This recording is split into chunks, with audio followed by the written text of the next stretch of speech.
part. Make sure that it's coming in towards you and not filling in the back. I feel like there was another thing I was gonna say. I guess the warm light versus white light is really just kind of a preference, but depending on what setting you're in, you can use that warmer light to kind of balance out colors, but that's a very finicky thing. I am going, since you showed me that the screen share works, Katie, I am going to try to share my screen with you guys and go over some of the video options real quick. All right, can you see this? Yes. Okay, so if you go to the caret near stop video or turn video Well, on. actually, we're not seeing your Zoom settings though. See, maybe it's just a me thing. Have you upgraded to the latest Zoom? You know what? I may not have. That might be it. So, Katie, would you mind sharing your screen with the video setting? Sure. The video. So yeah, you just direct me as to where I'm going here. So I'm going to share screen. All right. So you want me to go into the video part here? Yep, that would be great.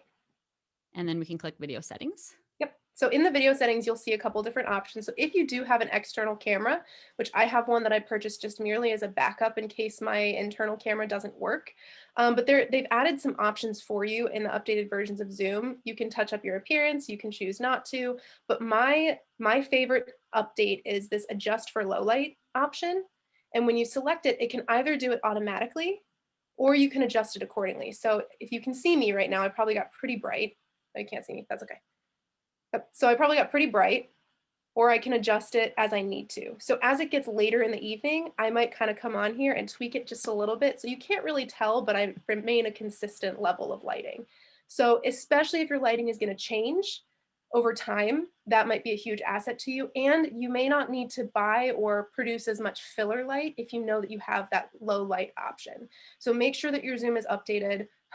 Myself included, make sure that you have an ability to accommodate for additional lighting if you need it, but use that low light option to your advantage. And then there's other options that are like relevant to the way that you're seeing people on Zoom. You can also change mirroring. So keep in mind that if you are, this isn't really lighting specific, but quick tip, if you are attempting to show words on a screen, or if you're holding up signs, if you've attended any of NSN slams, you'll see that I have numbers that I hold up. Make sure that you're mirrored correctly so that you can see that, so that your audience can see that. And that may just be as simple as checking in and saying, hey guys, is this the right way around for you, before you get started. And Erin, where is that one located? Just so I And can mirror my click on it for video. people. Say that one more time. Mirror my video. So it's right underneath the camera option to the right. Mirror my Oh, video. gotcha. Yep. So if you change that, it'll better translate words through your screen. And my understanding of this setting is that it's less off-putting for me if I look at myself like I'm looking in a mirror. So right now, this is my right hand, but but as I'm looking at myself, it looks like it should be my left hand, right? But you are all probably seeing me as though we are in person rather than being mirrored. So if I held up something with writing on it, you would see it written the right direction as long as I have this mirror my video connected. So I'm seeing myself as a mirror, and everything I hold up will be awkward and backwards, but you should be able to see it the right way. It does always never hurt to check with the people that you're with, though, before you hold things up. We do have a question. So Rick asked, can you address the reflection of the screen light onto the glasses of the teller? So you might notice, especially if your brightness is, I'm going to turn this off for this example. If your brightness is really high, you can see the screen reflection. To some extent, you can't do a whole lot about that. Katie also posted the 20-minute video that kind of goes through, for those of us with glasses, there are some tricks and tricks of the trade that you can use. But it also could be that your computer brightness is just too high. That also would tell me that you don't have enough filler light because your glasses are picking up one of the primary light sources. So if you add in some of those filler lights and you turn down your computer brightness a little bit, that should help. But to some extent, we're always going to be able to see some kind of reflection in your glasses. There are just some ways that you can minimize that. Mm-hmm. And if you, it also has a lot to do with this video goes really in depth into like the science behind it. It's a great video. But if I turn like this, you can see my window, which is my major light source in my glasses. So there's a couple of basic things I can do to eliminate that. One is to just tilt my head so that it's not the reflecting right off of my glasses. So I could actually readjust my room a little bit so that if I'm going to be moving a lot, it's pretty rare now. You can see it a little bit, but not as much as you could just by adjusting the angle that my camera is coming in on my face. Okay, so you can play with the angle of your camera in comparison to your light sources, and that helps a lot. And if all else fails, I can do that, paper the window technique or cover it. And I honestly, excuse me, very rarely see my screen in my own glasses, mostly because I keep my screen at a low light. I don't like a bright light in my face. So I don't usually have a problem with that. It's usually for me, it's this window that it's straight in front of my computer. All right, we should probably move on so we make sure we have time for people to get some Let's talk practice. about backgrounds. Yes. Do you like mine? That's amazing. So let's see. I can make myself invisible, or I can share my background with you, or I can do both, apparently. So a lot of these virtual backgrounds are very fun, like my fake living room. But you do have to be careful with them. If you're going to use them, you don't want virtual backgrounds to be distracting if you do choose to use them. Additionally, if you're going to use them, make sure that you have the correct background for it, like you're against a solid colored wall, and you can actually go in and manually select which color you want the computer to pick up to turn into a green screen. Or you can hang a bed sheet or a green screen or a brightly colored, as you see, Katie has blue. So it doesn't have to be green. It can just be a solid color that is unlike anything that you are wearing. I have a very similar skin tone to my wall, so it would not be a great option for me to select the white wall behind me because I am otherwise pretty pale. I would want to have something that is a little bit more, that is brighter, bolder, darker in color, that deeply contrasts what I appear as. So you can always use virtual backgrounds. They're very popular. You can always, download virtual backgrounds that are specific to your story if you'd like to, if you want to put yourself in a forest or in a city, something that kind of helps draw the audience into your story. But make sure that if you pick a virtual background, it is relevant and or not distracting. If you don't want to use a virtual background or you have a great background in your house, just make sure that it's free from clutter, and that it's not distracting to the audience. So the underlying issue with backgrounds is you just don't want it to be more interesting than you, because you are the most interesting thing in the room. So try to pick up some clutter, remove the post-it notes from the wall, try to kind of minimize the amount of distractions from your background. I have, there's depth in my background. There's this thing that I could actually take off for performances, but it's not busy and distracting to the extent that it might be if I turn my computer this direction. So just pick somewhere with good lighting that doesn't have a messy background. If that means that you're in your kitchen, that's okay. Just put the dishes in the sink and kind of, clean up the area a little bit. I know that we're all using what we have available to us right now. So being in your living room or your kitchen isn't a problem as long as you remove some of the distracting objects from that. Katie, do you have anything to add to that? Yeah, I mean, so if I give you an example of a virtual background, this is my pet peeve with virtual backgrounds. If I'm an animated storyteller, which I often am, especially if I'm performing for children, I move a lot. And you can see how weird my hands get with a virtual background. And this is with a plain uh basic background, right? So if your computer is trying to figure out what the difference is between you and your background, and I'm a very different color than my background, it can get weird. And you'll see like people, when they move their heads, sometimes part of their head will disappear. So I highly recommend you don't use a virtual background unless you have a green screen. And even then, I think something plain and simple like this is much more interesting.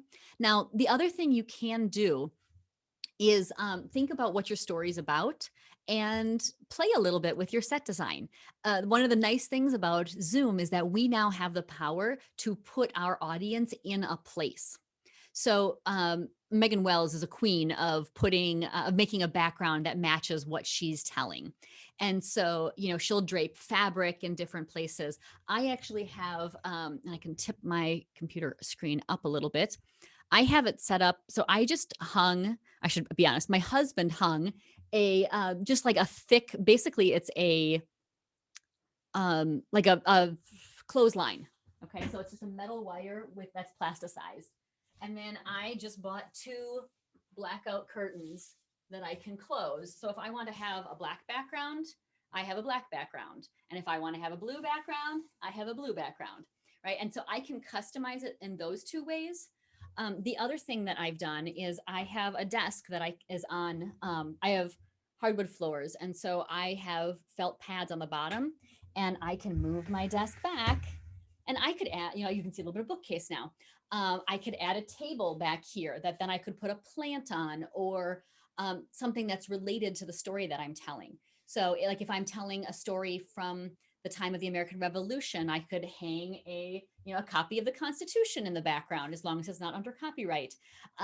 If I'm doing a I love to read program for a library, maybe I want to turn this so that you can actually see my bookcase. I'd probably straighten it up a little bit more, but to maybe I'd even interact with it.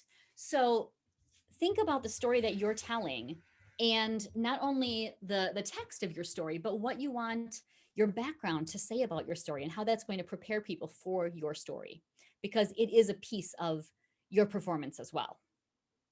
All right, I want to talk a little bit about camera placement, and since I'm standing up, this is a great way to do it. So right now, I am talking down to you.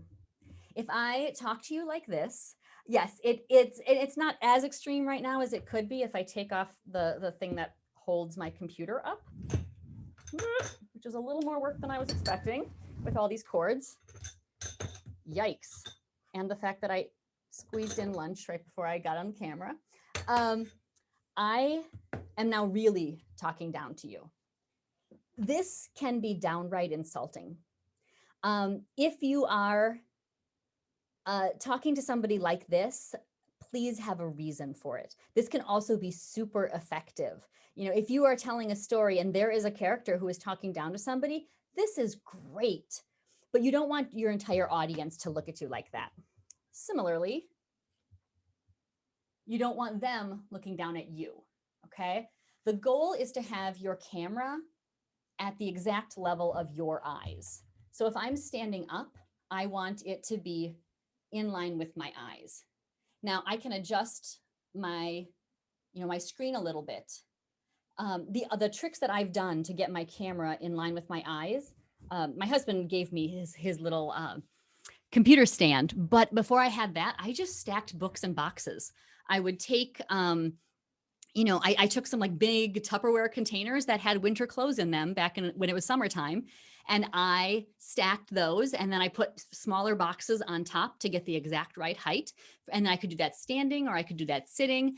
And however you're going to be performing, just adjust it so that I look like I'm talking to you, because that's one of the benefits of Zoom. There's a lot of things that are not as great about Zoom and performing online. But one of the really nice things is that I can start talking to you. I just look into my camera and I just start talking. And it's like we're across the table from each other. And there's an intimacy here that you just can't get when you are standing on a stage, 200 feet away from your audience members. There's an intimacy where they can see your face, they can see your expressions, and you can have that kind of conversation. So that is a kind of a magical thing that we can do. And having that camera at eye level creates more of that feeling of we're here together, we're talking, even though it's a screen. All right, what do you want to add, Erin? My pet peeve is when people are down here. So as you saw in my video, there is a rule of thirds. So generally, you want your eye line to be in that third line. So if we were to divide this screen, as I kind of showed, there would be 2 lines coming across here and 2 lines coming across here. If you're the only one in that screen, you should probably be centered, unless it's for effect, right? So as storytellers, we might take forms of different characters. We might need to go over here to play one character, and then we might need to go over here to play another character, and then maybe we actually do go down here to play another character. But in general, for the majority of your story, you want to be front and center because that's what we want to see. Taking on different characters, totally fine. But for the majority of it, we want to see you. And likewise, if your eyes are kind of down here, there's probably a little bit too much headspace. So just tilt that camera down. Or again, if you're too low, you could, or if it's too high, you could put it up onto books to make sure that you can kind of elevate it. But you want to keep your eye line pretty much in that line like Katie said. So if you want to think about it as thirds or just being in line with your camera, that's pretty critical to having a really good position in your camera. I think that's really it's pretty basic. Just put yourself front and center. Don't be afraid to take the spotlight because that's what we are here for. So, and then as I kind of just mentioned briefly, we're storytellers. We are animated people. We can take on different forms during one single story. We like to be able to move our bodies more than likely. Even if you're not one who uses body for storytelling, I like to feel free. And this box is very constrictive to me as a person and to some of my stories. So I realized that you can't see waist down. If I were to try to, march around or something, I may not be able to indicate that as I could from a stage, but you can still use your Zoom screen to your advantage. So like I said, you can move into different places, but the biggest thing here is maintain a check-in with your box in particular. Make sure you can see yourself to make sure that you're not accidentally going too far over here. So whether you're pre-recording or doing it live, make sure that you can see yourself if you choose to move so that you know you're not disappearing off screen. Also keep in mind, if you do choose to add movement, make sure that your microphone can handle it. So I always recommend, especially if you have movement or if you have music, pre-record your entire thing for no other purpose just than to listen to and watch to it. Listen to it and watch it to make sure that it's playing back as you expect. If you have kind of like the microphone that Katie has, for example, if you have a particular directional mic, which is really important, if your microphone is facing you and it only picks up audio from over here, if I move over here, it's not going to hear me. Now the built-in microphone in my Mac does okay. I'd have to go across the room for my voice to really not be heard at all. But keep that in mind as you are building movement or characters into your story.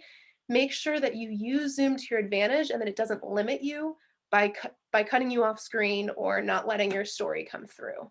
So I think that's just the biggest thing for me in terms of being able to use it creatively. You could also, if you have different backgrounds, you could use that to your advantage. You can change backgrounds if you want mid-story, but really practice that and make sure that you get it down so that as you're doing it live, it's smooth and it's not jumpy for the audience. So feel free to explore with the technology that we now have available to us, but make sure that it's well practiced so that you're not scrambling once that live button is hit. Katie, do you have anything to add to that? I think that you can just generally play with your depth. Um, I'm sitting in a chair right now, which greatly limits me. But if I again, and my background is only so wide. I want to get another curtain so I can have my computer further back. But if I do want a plain black background, I can't have my computer even this far. But what I can do is, if I'm able to move a little bit more, I can have something where I'm 3/4 and you can see me moving and doing my animal things and stuff. And then I come up and I can tell more story. Now I do need to make sure that I bend down if I'm here. So maybe then I do have a chair sitting or some kind of a stool or something that's ready for me to get into easily. So if you are going to move, if you do need to show your physicality from a distance, just make sure that you have a way to get back to your audience so you don't come back to them and then tell the story like this, right? Just make sure you can see yourself. Great. I think we should move on to interactivity. That was it? Yeah. Felt Cool. Felt like Oh, that you was didn't it. even tell us the topic. You just went in there and that's what we were talking about. It was Perfect. smooth, slick. It Didn't even was. notice. So I think the only other thing I would add is because we have Zoom, I know as somebody who performs a lot for children, one of the big things I do almost all the time is call and response. Call and response over Zoom is a disaster, is a nice way to put it. if I say something, because our internet connections are all slightly different, you're all going to hear it at different times, which means then you're all going to respond at different times. And then it's going to be filtered back through the internet, which means I'm going to get a cacophony of sound. And I'm going to have to wait for the kid who it took 20 minutes to figure out where the unmute button was. And then he yells, giraffe, after I've already moved on to tortoise, right? So one trick that I've done is, if you do have something where you want people to be interacting with you, especially young people, you can have them be muted and just look at their faces, and you can tell they're all saying, they're doing a thing. Or maybe instead of telling you the name of an animal, they show you that animal with their bodies, and they're like ah, and then you say, oh my goodness, look at the lions out there. So I'm thinking of ways to adjust my story, if it is an interactive story that will give my audience a chance to participate within this medium, in a way that isn't going to take over the performance. Because having everybody start to say something does take over. Another thing that will take over is if kids, I learned this the hard way, if kids discover the chat function on a phone. This isn't an issue if they're on a computer, but if they're on a phone, then they have access to all of the emojis. And so I had a storytelling performance for a library where a kid discovered the poop emoji. And then my entire chat was just a string of poop emojis and laughing emojis. And that was a little distracting for everybody involved. So just be aware, if you are performing for children, you want to make sure that you might want to make sure the chat is disabled. Or if you have a host with you, they can make the chat available and not available at different times if they have the right Zoom settings set up. So that's another option. And then another thing you can do is throw in questions for your audience and have them type things into the chat. Like, my favorite thing about my grandma, or one of the things I remember most about my grandma, was her cookies. She always had tins of cookies. What's a fond memory you have of your grandma? And then people could type, just a simple word or phrase into the chat, and you could have this beautiful way of just remembering grandmas. And then, you say, oh, wonderful. Okay, so I want you to take all of that love that you feel from grandmas, and that was my grandma, and then I can jump into my story. So there's ways to use the technology that we have to interact. It's just not what we're used to if we're used to performing live. So just keep that in mind as well. And if you're telling live on Zoom, and I know the chat can sometimes, when the chat isn't open, it'll show you the little notifications as people participate in the chat. So if you do want to hide that, our best suggestion is currently to open it up and then slide your window. So just click and drag your window as far as you can to the right. So then it won't show you the notifications, but then you also won't be able to see all the chats coming through. So if that's really distracting for you as you're telling live, know that that's always an option. Open it up and slide your window accordingly to help hide it. Man, these stories that are coming into the chat right now are like, yeah, I know. If you saw my face go, ha, it's yeah. So yes, and there's all kinds of fun things that happen when people forget that they're on camera. I've had friends who were just like 2 or 3 people who were listening to a story to give me feedback. And one of them just started picking her nose, just forgot she was on chat or on screen at all. And it was a little hard to keep going. So, okay, we've gone over a ton of stuff. And if anything has been overwhelming for you or too much information, ignore that part. Okay. You don't need to uh, over worry yourselves about any one thing that we've said. We've tried to make this a combination of things to help everybody get better, whatever your level is. So if we've gone beyond your level of tech expertise and understanding, pick 1 or 2 things to focus in on. Okay.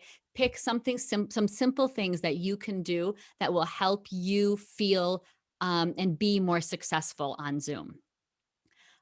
Now, we want to make sure that you have a chance to go into breakout rooms and practice some of the things that we've been talking about. So what we're going to do is break you up into Oh, Kim, this is a great question. Let's come back to that when we come back all together, okay? Because that's a whole can of worms right there. So we're gonna put you into breakout rooms. And Erin, would you be able to set up those breakout rooms while I'm talking?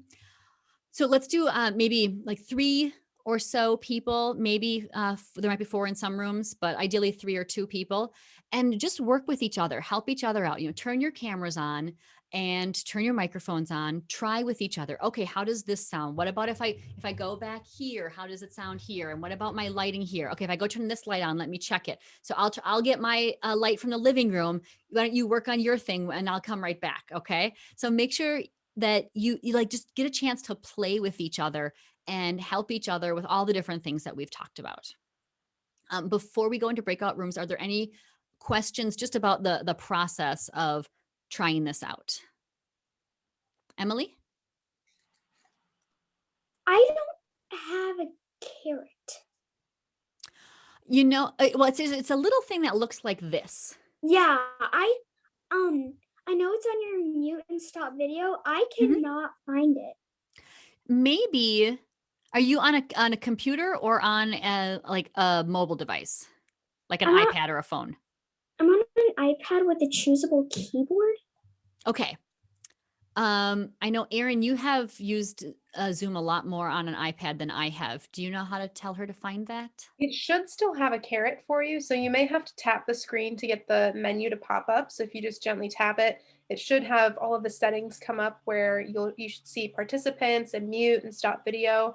If that doesn't appear, I would make sure that your app Um, is the most updated version.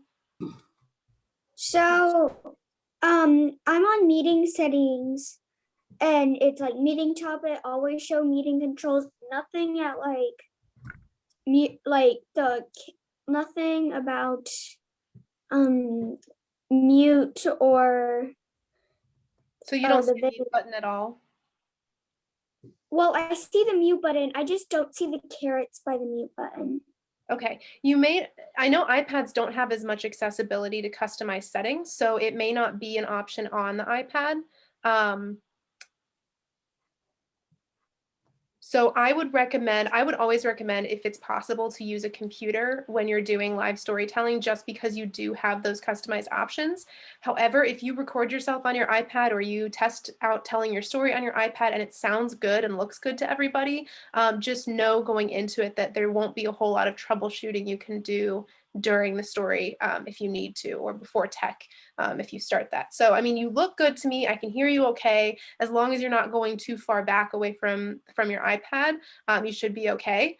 So you shouldn't have to change many of those settings because iPads are intended to be adaptive to the environment.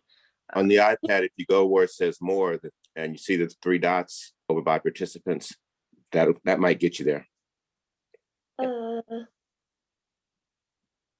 So I have raise hand, chat, meeting settings, minimize meeting, backgrounds and filters, Yeah, and meeting settings. That the one that you said raise hand, chat, meeting settings. That meeting settings one.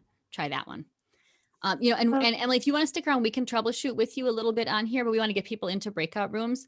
So work together, help each other out. And let's see here. We have until 5:30, correct? Okay, so we'll take maybe let's do about 5 minutes each. So that would be about a total of 15 minutes. Share the time equitably with everyone in your group. And I would suggest that you pick 1 or 2 things that you really want to work on. So like, okay, I want to work on lighting. I want to work on sound. I have 6 different things I could try for sound. Let me try the first one, right? So pick one thing that you want to work on and talk to the different people in your room. If you need something, there is a function that is ask for help, and you click on that and we will be in here on the main room. And so we can jump into your rooms and come help you if you need help. Okay. All right, so you should be getting an invitation. You'll just hit that accept for me, and we'll see you back in a little bit.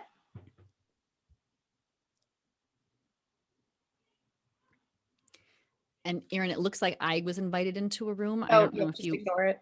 yeah, I just didn't know if there were enough people in that room, if we need to move Yes. anybody else around. No, because there's 2 to 3 people. So Okay. every room has either 2 or 3 people already. So Okay, cool. good. Oh, well, actually, Jay and Peggy. Oh, good. Yeah, we're good. All right, Bernadette and Jacqueline, did you get an invitation?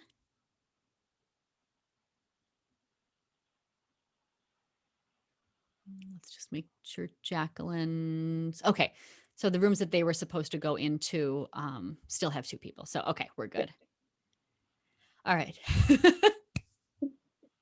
We've been going a little more in depth than we had. Like first we were like, oh yeah, we'll just touch, some surface things. And then we start talking and we just start sharing all the things that we know. So I hope this isn't too overwhelming to share all the details. But I mean, I was going to say exactly what you said, which is that there's details in here for every skill level. So if you're ready to invest in high-tech equipment, we threw in pieces of that. Whereas if you're really just wanting to supplement light with a lamp and that's really all you need, then that's what you got. So I think it's been really good that we've covered all scopes, I think.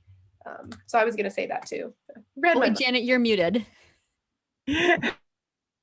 Oh, you unmuted and then you remuted. Sorry. There we go. Okay, am I okay now? Yes, now we can hear you. I know I had some dog activity. Sorry. They're dinner time. Anyway, I like the diversity of what you're offering because everybody can take the low-hanging fruit or reach higher. And, they can climb all the way to the top or somewhere in between. To take what they can get from this. I know that Erin, you're going to be working with a couple of the youth tellers that are with us today, so you might be covering some of the same thing with them. But also whatever they want to know about using Zoom and storytelling. And yes, I think the suggestion that there might be parental controls on kids' technology might be a consideration I had thought of. Mm-hmm. And I just noticed that Tony jumped in. Hi, Tony. Welcome. Are you there? Yes, I'm here. Sorry, right. I've had the plumber just left. We had some water issues. But I can only imagine. I know it's crazy there right now. Were you here for any of the intro stuff that we talked about? No, I wasn't. Okay. I think I attended your workshop this summer then, but I just thought I'd catch the last part if you guys would go there. Yeah. So I thought you had, so that's why I was wondering about that. But right now we have everybody in breakout rooms and they are just practicing with other people. So can we put you into a breakout room and allow you to just give some feedback to people who are working on their backgrounds and lighting and things? Okay. All right, let's see if we can assign you. All right, I think we can just assign her to room 1. Let's see here. Did that work, Tony? Do you see yes. an invitation? Awesome. Thanks for joining us. I was in breakout room number 2 and inadvertently dropped out of the Zoom meeting. And so I'm coming back and would love to rejoin my buddies in breakout room number 2. Gotcha. Here we go. Do you see the invitation? Did it pop up on your screen? Yep, I'll take that as a yes. Okay. We are still recording, so I don't know if you wanted to pause it or. Yeah, we might want to pause this part while we're waiting for people. You can do a little song and dance and, That's a good point. I hope that was helpful for you. And so now we're going to open it up for questions. And the easiest way to do it is probably to type questions into the chat. But for the first person, we can do just a raised hand so that we can get things moving and not wait for everybody to type. And somebody did, Emily, have a suggestion for your iPad. You might have some parental controls on there that, maybe talk to your parent about, what those settings might be. because that is definitely a thing that might be affecting that. All right, I always Bruce. check my settings on Zoom. Okay. Yeah. And yeah, if you log into a Zoom account, that also makes a difference. And in general, if you're able to perform on a computer, I always recommend performing on a computer more than a mobile device. If the mobile device is all you have, then do that. But if you have the option of doing it on a computer, I recommend it just because you get so much more functionality within Zoom itself and so much more control. All right. Sorry. So Bruce, go ahead. Me. Okay, well, let's start with Bruce since I called on him, and then we can go to you, Jane, okay? All right. You mentioned briefly about copyright. What copyright things do we need to do on things like this? Especially in music. So with music, you want to make sure that anything that you're playing that's going to be recorded is you have the permission to do. So if it is an original song of yours, no problem. If it is something that was written by, like another artist, you need to get permission if it's going to be recorded. And if it is something that's going to be playing underneath, there's a whole variety of copyright-free music that you can get. You can just search copyright-free music or Creative Commons music, and you will find just a host of things on YouTube. And then you'll find different websites where they list out the songs, and you can download songs for free that are copyright free. But yeah, if you're playing it yourself, you do need to worry about copyright law and look into that. Like if I love a song by Bill Harley and I want to play it, I need to get Bill's permission before I can play it. Most of the copyrights have a fringe thing in there about making profits. If it's a nonprofit, wouldn't that make a difference on the usage? It also would. If you have existing copyright agreements with others, check and see if there's a stipulation for recording, because whether or not profits are involved, if it is recorded, that is a different, there's different rules that apply for recordings versus live performance. And a one-time live performance is different than something that can be played over and over again on YouTube or Vimeo or wherever else. So it's worth looking into, maybe looking at a new agreement or something along those lines. Okay, thank you. Yeah. And the other thing I mentioned with copyright is just what's on your wall. I don't have anything on my wall for one of these reasons. If I did have a piece of art here that I did not make myself, I would need to have permission to have that displayed. So just make sure that if you do have art on your wall, that you have some kind of permission for it, because it's unlikely, but possible that somebody might see your video and say, wait, you have my photograph on your wall. You need to take your video down and pay me or pay me royalties for the use of my artwork. So just keep that in mind as we talk about other artists. And Bruce, you had to follow up. Go ahead. Just a short. How about getting permission to show other people in your video? Do you need written permission for that? Like if you had another person who came on live with you, or a picture of a person? No, a live person, I'm thinking. As long as you have their permission, I guess it wouldn't hurt to get written permission, but I guess I just always... According to the law that governs journalism, if it's a famous person, they're in the public domain, is called. They have no right to being asked. But anybody else you have to ask, even your sister-in-law.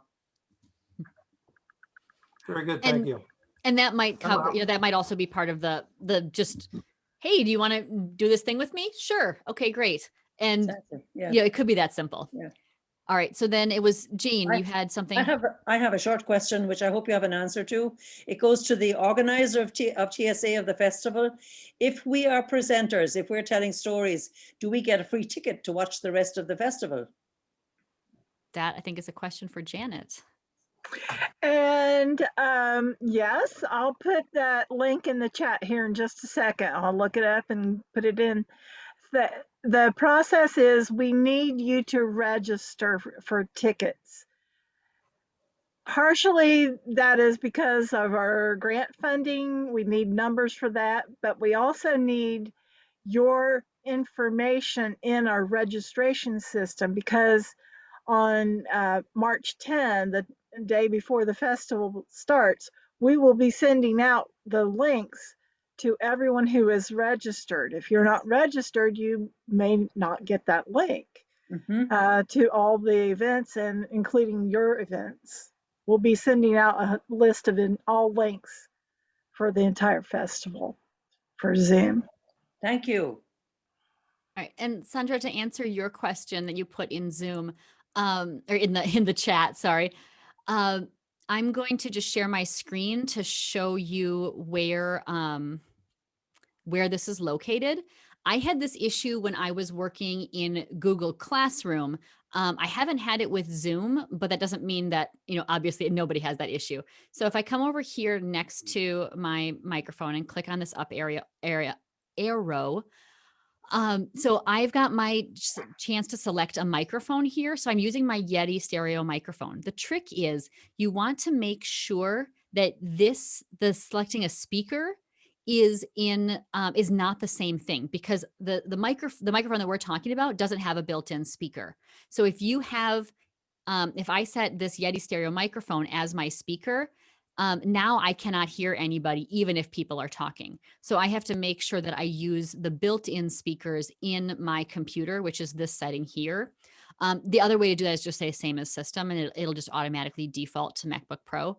But that's probably where the problem is. Cool. All right.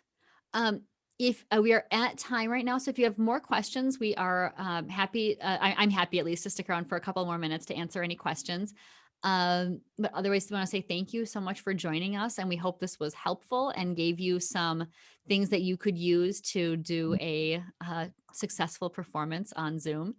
Like I said, I can stick around for probably 10 more minutes to answer questions. Erin, do you want to say any parting words? Thank you for having us, and I hope this has been helpful no matter what your skill level is or what you were looking for out of this session. I'm sure you're all going to look great for this festival, and I'm really excited to see your stories. So best of luck, and like I said, we're hoping that part of this was helpful for you in one way or another. So we're happy to be here. And we will see you at the festival. Can you unshare so we can save the chat, please? So all you have to do I'm sorry. Yes, I apologize. Thank you. Thank you. Thank you. Yes, if you don't know how to save the chat and you want to save anything from the chat, just go down to the lower right-hand corner. There's 3 little dots. You click on that and you have an option there of saving the chat. It'll be on the top, and it won't show up until the meeting ends. So just be aware that it'll pop up when the meeting is over. Great. Well, thank you very much for coming, and we will see you in a couple of weeks. And we're thinking of you, and sorry that we sent our weather your way. I'm hoping you are able to recover quickly. And it's always hard. And the pictures I've been seeing are just devastating. So our hearts are going out to every one of you. We're dying down here. Yeah. Some people are dying. Yeah. It's Mm-hmm. been really bad. Yeah. Yeah. I Thanks, ladies. That was fantastic. This should be required of all teachers that are teaching online. Because they're not prepared for this. It depends on which school.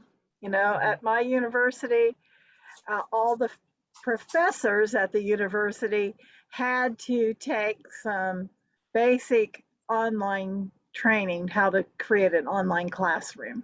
That's so what it wasn't exactly this, but how to set up an online classroom, everything from a syllabus to assignments.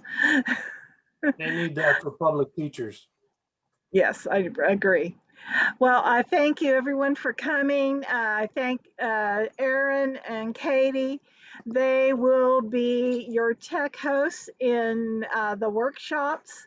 They'll be also your tech host in the late night evening concerts.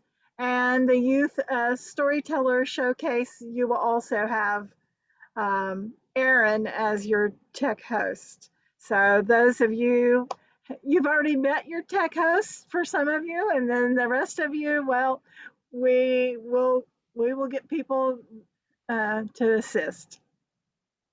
And thank you all for coming. I appreciate it. Any last comment? Have a great night, everyone. Good night. I do have one thing we didn't cover at all, is What's make that? sure your computer stays plugged in. Oh, That is actually a very good point. If your computer is plugged in, it will improve everything about the way it runs. Well, mine just unplugged itself, and that's why I missed the whole last part of your questions and answers. Oh no. Well, the So good news is it's recorded, so you can Yes. always catch it up later. I and hope the- so. Thank you all. Actually, the other thing that we didn't talk about that improves your computer speed is to close your extra tabs and programs that are open on your computer before you start recording. Excuse me, I am notoriously terrible at having a billion tabs open. My whole family makes fun of me for it. And so when I'm going to be like before Tejas, I will make sure that I go through and close everything. So I have one Zoom window open and maybe like one browser in case I need to find information for somebody with during the performance. But otherwise, I'm going to have everything else turned off. And I also will make sure I restart my computer right beforehand, because if it's been a while since you've restarted, that also makes a big difference too. So, any other questions or comments? Or sorry, did you want to add anything, Erin? nope, that's it. Great. Well, thank you so much for having us, and we look Thank forward to seeing you you. soon. Oh, Vivian, did you have a question? I saw you go like this. I wasn't sure if you were saying goodbye or okay, awesome. Wonderful. Mwah. All right. Bye, everyone. Thank Best you of so luck. much. Appreciate all your information. You're welcome. Have a good weekend. You as well.